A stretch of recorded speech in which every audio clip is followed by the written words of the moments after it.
goodness.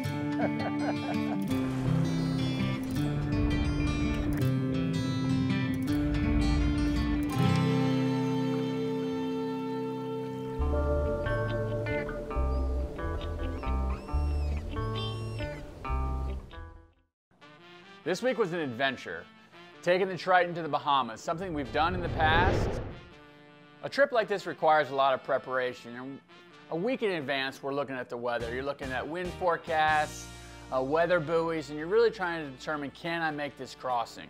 We're talking about going across the Gulfstream, 60, 70 miles, depends on where you're going out of. So you need some fair weather, especially going in a 26-foot Triton. Kyle's been running across quite a bit. His boat's considerably bigger, so it's not so much a variable to the weather. But with that being said, you know, it looks like things are a go. We had a nice little weather window that was going to allow us the opportunity to get across. We plan on meeting Kyle out off of Palm Beach Inlet. He's coming up from the south, I'm coming down from the north, and we're going to shoot straight across. The forecast for the wind is straight out of the west today. We had a following sea. I tucked in right behind Kyle. You know, within 3 hours, we had West End in our sights.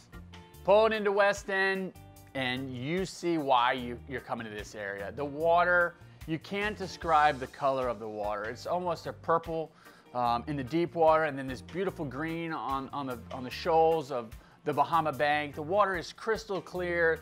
It's such a beautiful sight. In Old Bahama Bay, this is such a beautiful place to come. Right on the tip of West End, this is where customs is, and this is the first stop when you're heading over to the Bahamas. The first task when you get to the Bahamas is everybody stays on the boat, one guy gets out, and you go up to the customs office and you clear customs. You know, several forms of paperwork, everybody's passports, refill the boats back up, and get out there and see what this area has to offer.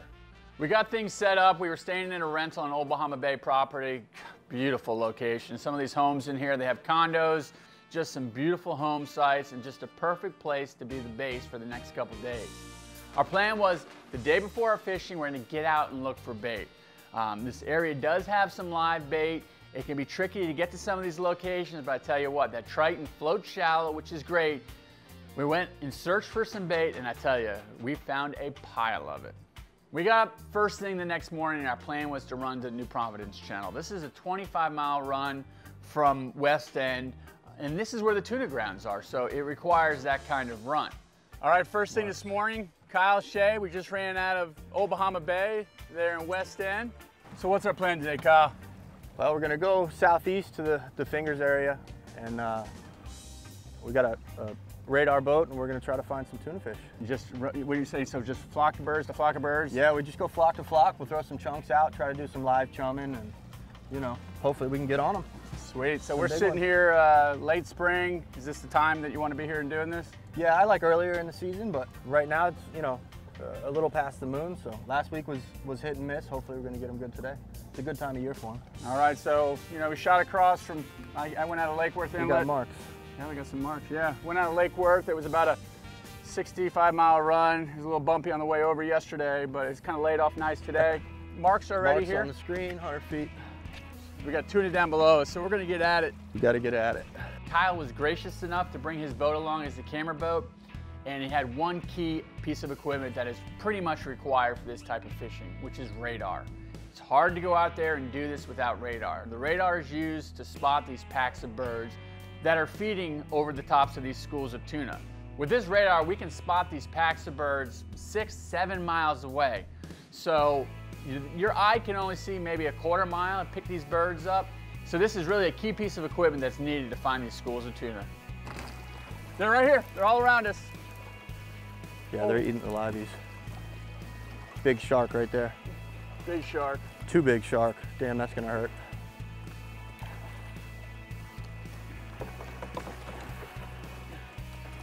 So we pull up to this first school, fish are feeding on the surface, Kyle's in the back, throwing chunks of bait out, throwing live baits out, and all I see is a yozuri tied onto a rod there, and I think, live bait, chunk bait, I don't need that, I got this yozuri. I fire that pencil out there, top water, and just chuck it along a couple ties, and I tell you, oh, I threw that yozuri, it lasted, oh, he blew off, oh, he's there. Oh!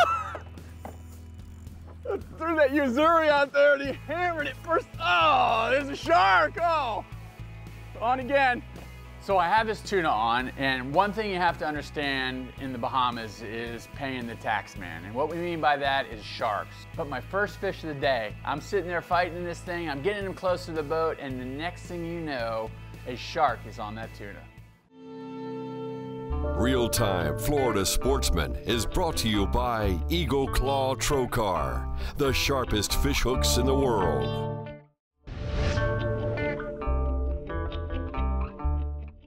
I don't have a lot of experience catching tuna.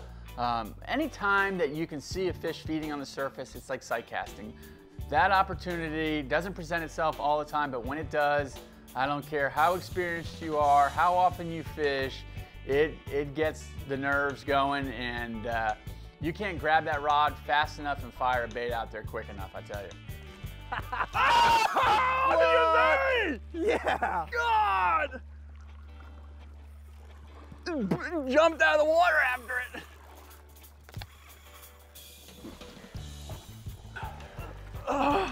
That is the coolest bite in the world. Oh yeah, top water. Oh, there's so many sharks down there. Can you see him? I see my tuna.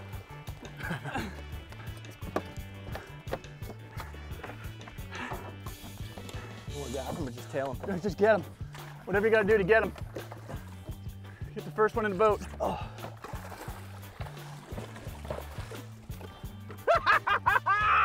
Yeah, buddy, right there. That's it. God, I threw that Uzuri out there. That's what they wanted. Woo! Look at that. Oh, we are gonna whack them today.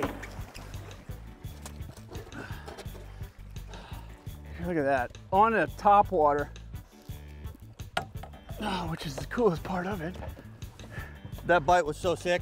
He blew out of the water. Yep. They were fighting over it. Literally out of the water. Look at that. First thing in the morning. Now they get these over 100 pounds here. I can't imagine.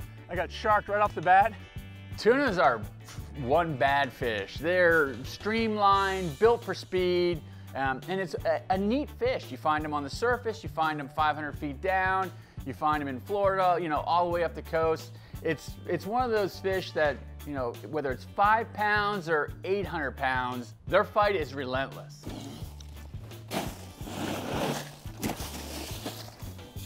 Let's get another one. Woo! And to have a variety of bait is important. Kyle brought over some flats of sardines that we were gonna cut up and use as chunks, which is a popular technique over there as well. But we had these live baits. We had all the live whales filled, hundreds of pilchers. You know, the preparation was in place. We were prepared. The rods were rigged. The bait was there. Only thing we needed now was to find these fish. Nope, I'm on.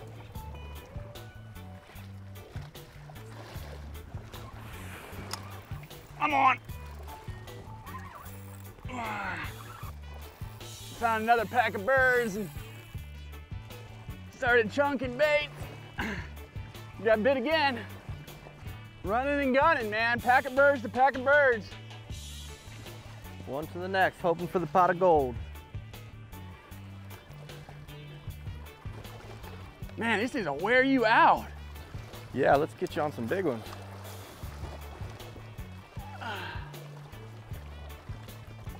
I don't want to get involved with you.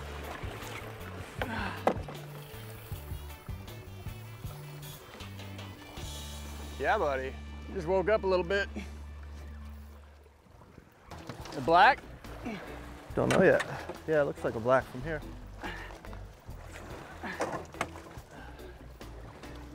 Yeah. Now, do these run with the yellows or the yeah, blacks? you can catch them together. You know, I don't. Some people say they don't. Nice. That is a little yellow. It's a yellow? I believe so. I don't even know how to tell the difference. I hate to be. The sickles, the colors. Yeah, that's a baby yellow. See the yellow fins here? Fins here. The spacing is different, but I'm not that good of a pro. That's cool. All right. Yeah. Got one. Nice. Nice little baby yellow. Got a There's a TROKAR, got it right in the corner using like 4.0 circle hooks. The funny thing is that blackfin and yellowfin, when they're small, are kind of tough to differentiate the two. You know, we had a hard time at first wondering if these are small yellowfins or blackfins. Springtime, summertime, guys make the trips over here. You hear about it all the time. You see it on social media. They catch these big yellowfin, 100, 150 pounds. You know, good food quality as well. Great explosion on the surface. I'm happy with this fish. Real-Time Florida Sportsman is brought to you by PENN. Let the battle begin.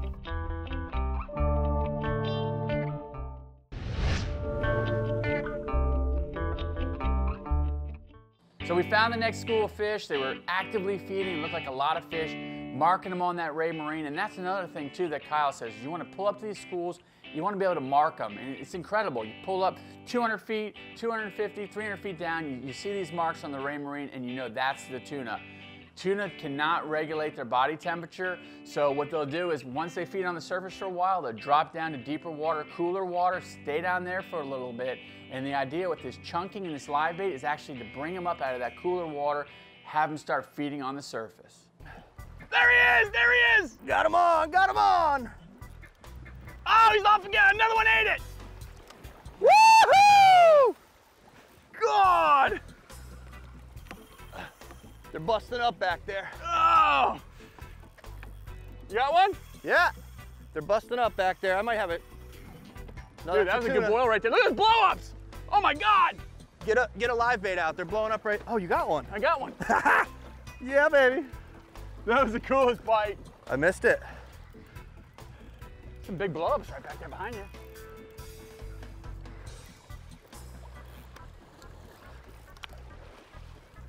What you got, yellow? What's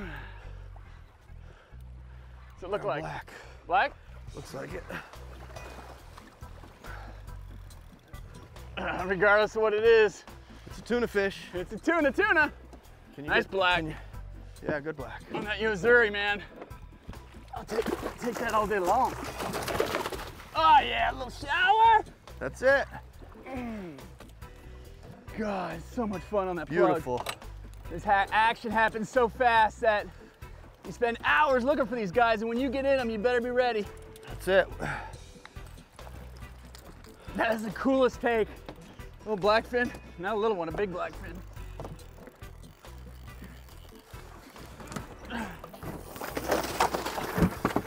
They went lunch. In the Yeti. That was so cool. They're still eating those liveys. You can get one going. Yeah, this guy had a free swimmer right with him. I think they're blacks though. Black? I think, yeah. Good That's marks what we at come the for. bottom. Good marks below us. Yeah.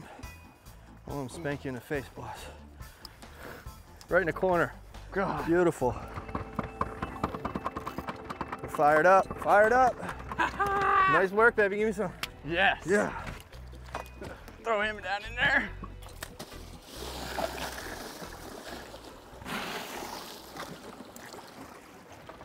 God, that was so cool. He blew up on my plug.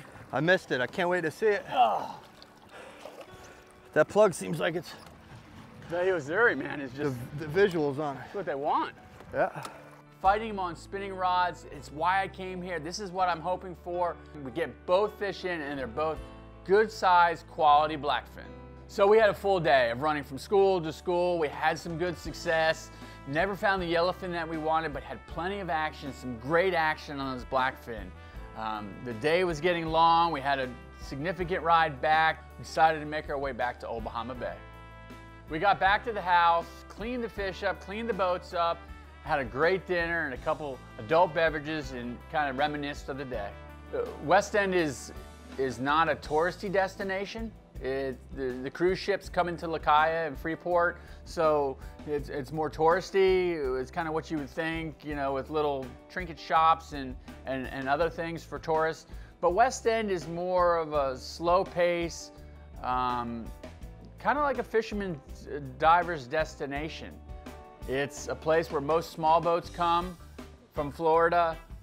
There's not a lot there, and that's the lure of it. You come here to kind of forget about things. There's very limited service for cell phones and the internet, but That's why we come to the Bahamas, to forget about all those things and do what we love to do. As much as time as we spend on top of the water in the Bahamas in the boat, the real beauty is when you get in the water. This place has so much to offer. The reef system, the fish, the lobstering, you can't describe it unless you've done it. Get on down there and see the colors, and just, there's so much life, and it's so vibrant, and the water is so clear. It's one of those places, if you've never dove, you've never snorkeled, you have to come here, and it's one of those things you have to do if you're in the Bahamas. And if you are an avid diver, it is one of those destinations you keep coming back to. It offers the potential for spearfishing as well. Uniquely enough though, in the Bahamas, you're not allowed to take and harvest any species on compressed air, so that means free diving. You have to be able to hold your breath, get down to the bottom. If you're gonna target lobster, if you're gonna spearfish fish, you better be a decent diver and practice your breath holding techniques, because a lot of these things are down 10, 20 feet of water, and it'll really test your athleticism. Real-Time Florida Sportsman is brought to you by Mercury Marine. Go boldly.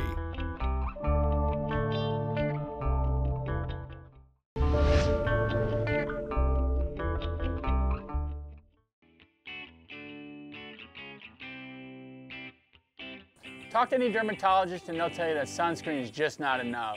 Florida's sun is harsh and requires additional protection. Wearing clothing that provides an SPF of 50+ gives you that additional barrier to protect your skin from that environment. This clothing also provides you with the moisture wicking and cooling properties that are so important under the harsh Florida sun. After the first day, we were talking to a lot of the locals and they said that the tuna had moved. They had slid to the north. It's just bad timing on our part. I have this curse of yellowfin, you know, it is what it is, but apparently the deep dropping out 600, 800, 1,000 feet of water is red hot. We decided, let's switch things up, let's break out the hooker electrics, and let's try to go do some grocery shopping. So we're gonna get out front here and do some deep dropping. Prospect out about 1,000 feet to 1,200, maybe a little shallower depending on what we can find. We got a lot of spots further north, but the weather's gonna keep us from running too far, so we'll see if we can find some stuff. And that's the thing, you're in a bay boat, you're kind of a little limited when you're over here. It has its advantages, you know, we were able to get in there and get on that bait, which you wouldn't be able to do in a bigger boat, Yeah, but that was you clutch. really got to pay mind to the weather. You got to play it smart, so we'll do whatever the weather allows us to do, and that's deep dropping today, and that's, you know, grocery shopping, so let's We'll get some good dinner. You ready? I'm ready. Let's do it. And this is a unique fishery. It's and maybe not for everybody. It's electric reels, super deep water, you know, 5 hooks at a time, 5 pounds of lead, but you just go out there, you find some decent looking bottom on that Ray Marine. All right, what's the plan? So we found a little bit of good bottom down here. We're gonna drop down. We got like basically a chicken rig, just a deep drop rig with a light, because we're fishing down about 1,100 feet. Found just a little bit of structure. We'll drop down and hopefully find some queen snappers, some yellow eye, maybe a grouper if we're lucky. All right. Some good eats, some groceries. It's pretty crazy, you know, West End is right there where, you know, less than a mile off the West End, and you have the ability to come out here. Even on a rough day, you know, when the wind's blowing, you can come right here. It's not too bad. We've got an east wind today. It's kind of protected by the islands, and just, you know, do this.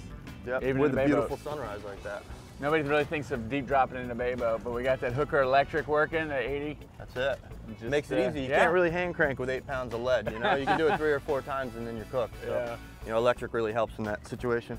It doesn't take long. Once those baits get down to the bottom, you're watching that rod tip, flip of the button there on that hooker electric, and I tell you, when those fish come to the surface, you know you're gonna be eating good that night. There it is, there it is, there it is. There it is. Tight on them. Yeah, now you want to, oh, he's digging. He's gonna have a hard time digging against that hooker electric. That's it. Yeah, we just got out here, got set up, first drop. Dig, dig, dig, dig. We just got a few on there. Triples, buttons, and queen. Oh my God. Look at that. I tell you, we're grocery shopping. These deep water fish are usually really good eating. Really tasty. You know, most deep water fish are tile fish and the likes are great eating fish. They really are beautiful. Almost every fish that comes from there, except for grouper, are beautiful.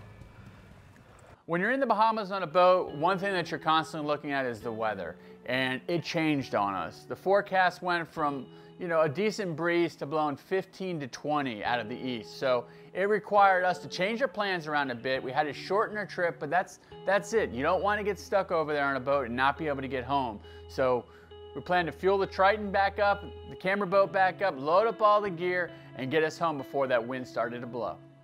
I get asked personally all the time, where do I want to go fish? What do I want to do? What do I like to target? And honestly, the Bahamas, that's where I go for vacation. That's where I go to have a good time and to take the family.